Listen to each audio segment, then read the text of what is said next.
혹시 이런 경험 있으신가요? 검사 결과지를 받아들고 상담을 하는데 크레아티닌 수치가 올라갔습니다. 요소질소도 조금 높네요. 이런 말을 들어본 적 있으신가요? 그런데 막상 크레아티닌이 뭔지, 요소질소가 뭔지 도통 어려운 말뿐이고 잘 와닿지 않습니다. 의사는 보통 이렇게 말합니다.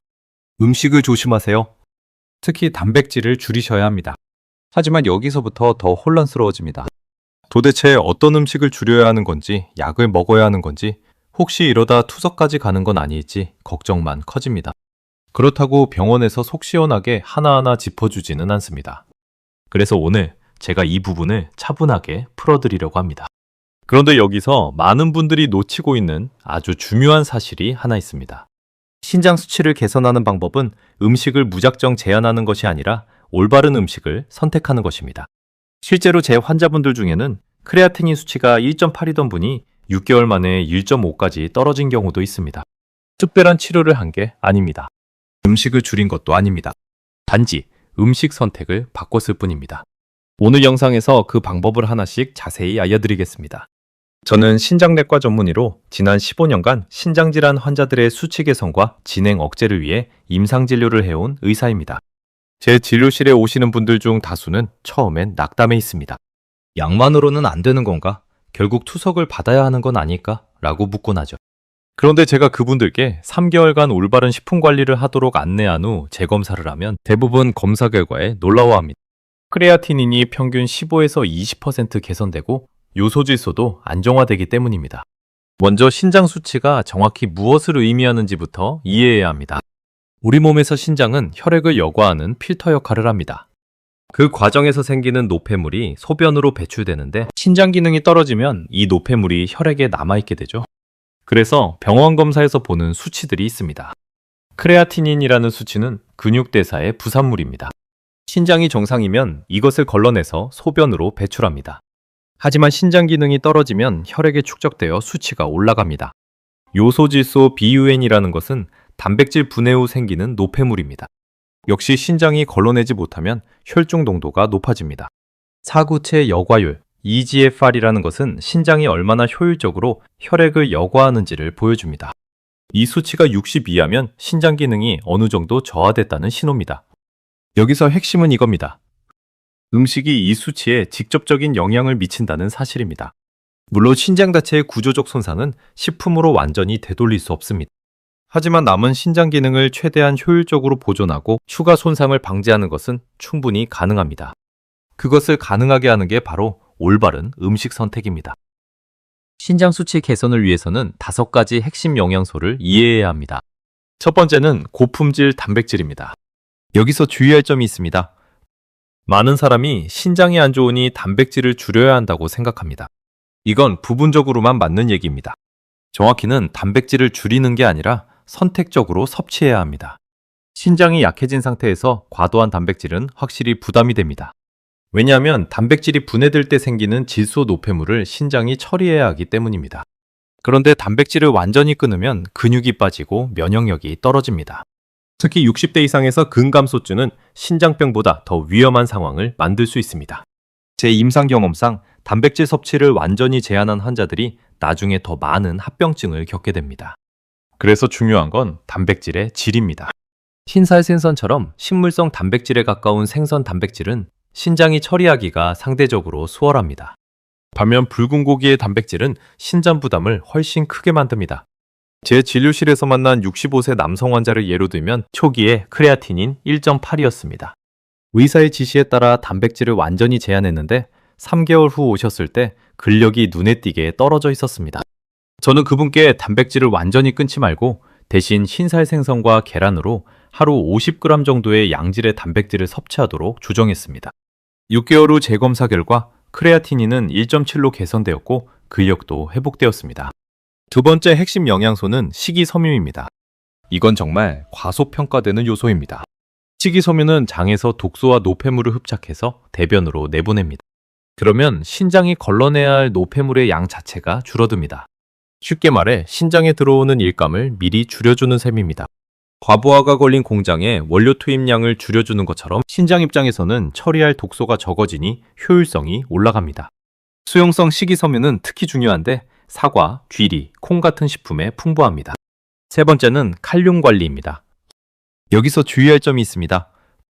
칼륨은 건강한 사람에게는 필수 미네랄입니다. 하지만 신장 기능이 떨어지면 칼륨을 제대로 배출하지 못합니다.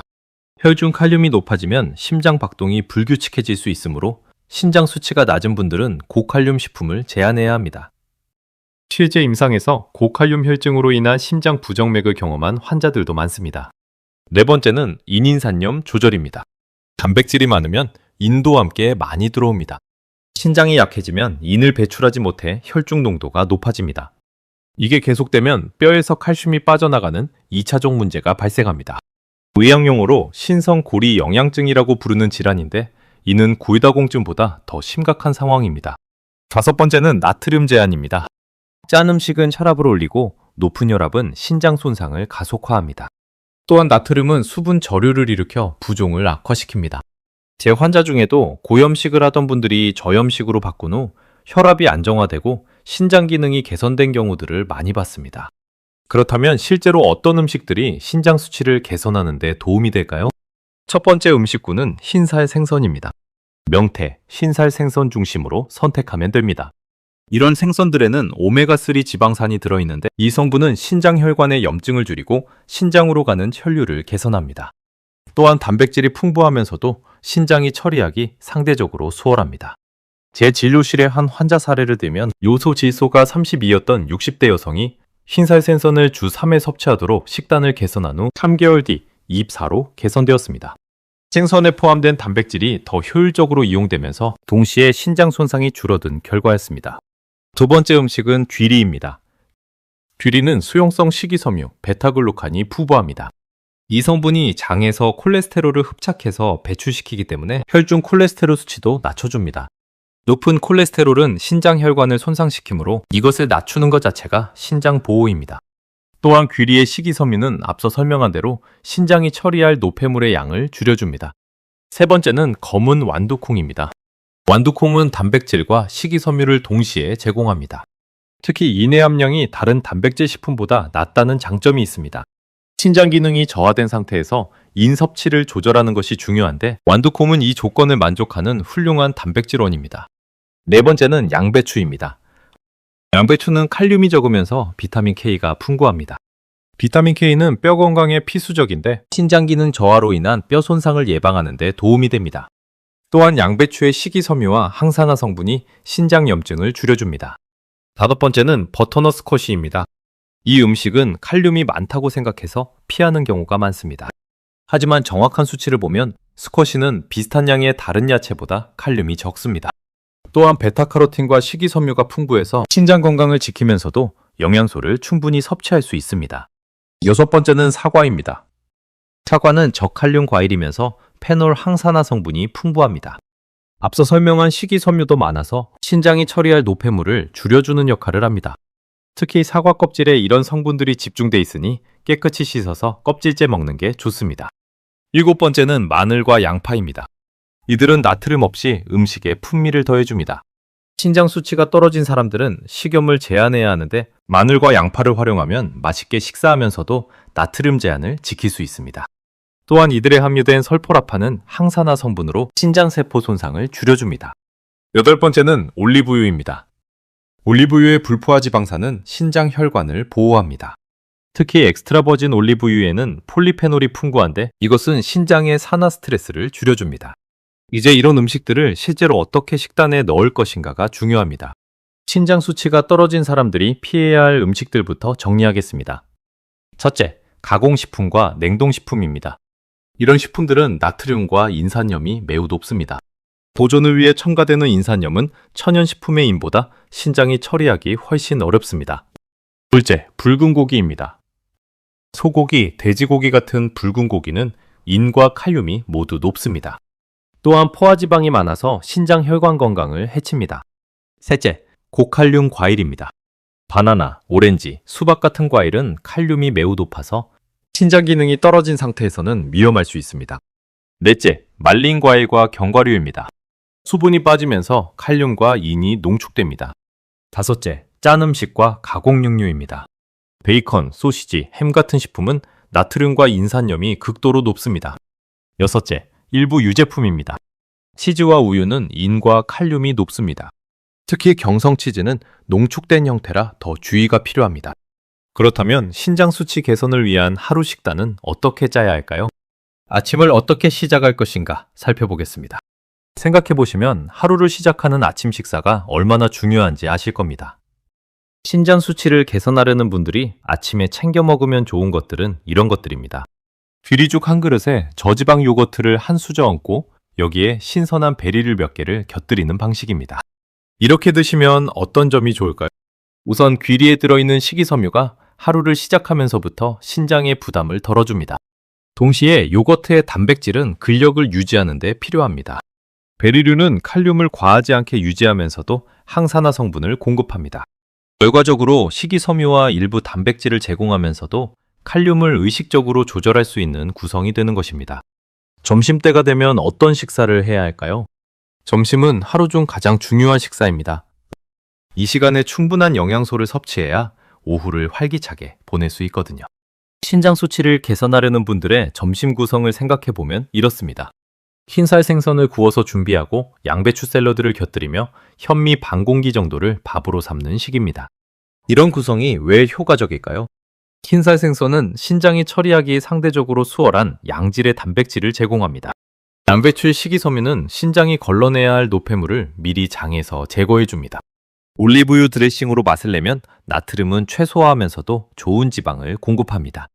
현미는 정제쌀보다 영양가가 높으면서도 신장에 무리를 주지 않습니다. 이는 양질의 단백질, 식이섬유, 그리고 필요한 영양소를 균형 있게 제공하는 구성이 되는 것입니다.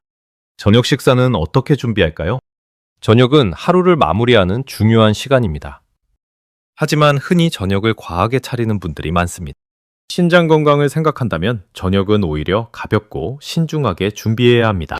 구체적으로는 이런 방식을 추천합니다. 버터넛 스쿼시 수프를 기본으로 준비하고 마늘과 양파로 양념한 흰살 생선을 곁들이며 신선한 야채를 함께 먹는 방식입니다. 이 구성의 장점을 설명하자면 스쿼시 수프는 속을 편하게 해주면서도 필요한 영양소를 제공합니다. 마늘과 양파는 나트륨 없이 풍미를 더해주므로 소금 사용을 최소화할 수 있습니다. 생선은 저녁 늦게 먹어도 신장에 무리가 적은 단백질원입니다.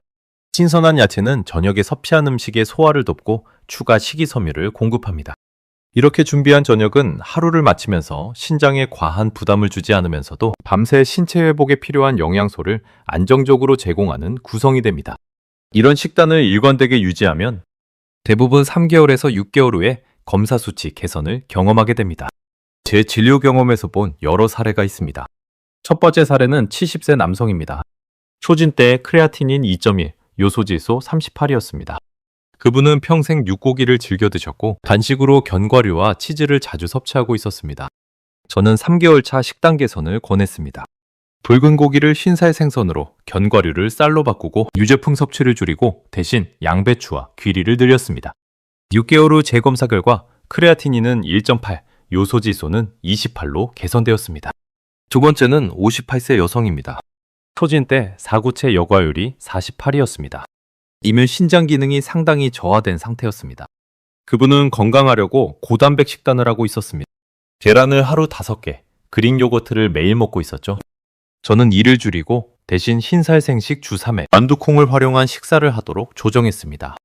또한 양배추와 양파, 마늘 같은 저나트륨 맛내기를 강조했습니다. 8개월 후 사구체 여과율이 57로 개선되었습니다. 이는 신장 기능이 더 악화되지 않고 안정화되었다는 의미입니다. 세 번째 사례는 특히 의미가 있습니다.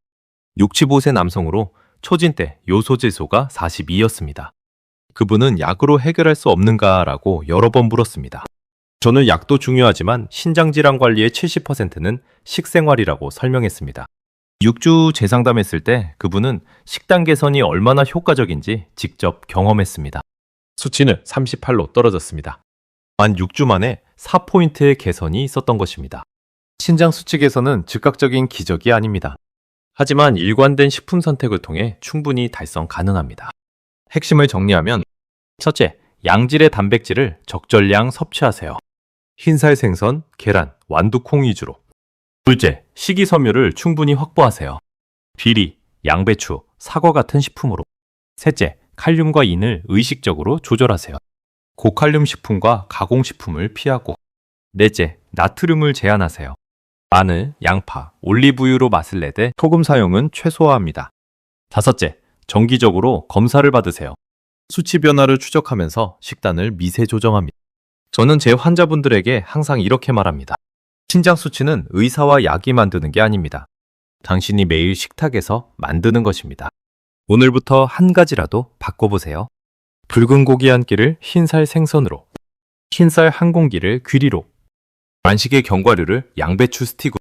그 작은 선택들이 3개월, 6개월 후 당신의 검사 결과를 바꿀 것입니다. 신장은 침묵하지만 당신의 음식 선택에는 반응합니다. 그런데 혹시 이런 생각이 드셨나요? 음식으로 신장을 관리하는 것은 알겠는데 내 경우엔 어떻게 적용해야 할까? 혹은 지금 내 신장 수치가 정확히 어느 정도인데 이 방법이 도움이 될까? 이런 고민들은 정말 자연스럽습니다. 실제로 제 환자분들도 처음에는 같은 질문을 반복했거든요. 그래서 저희 채널에서는 이런 분들을 위해 계속해서 신장 건강에 관한 맞춤형 정보들을 만들고 있습니다.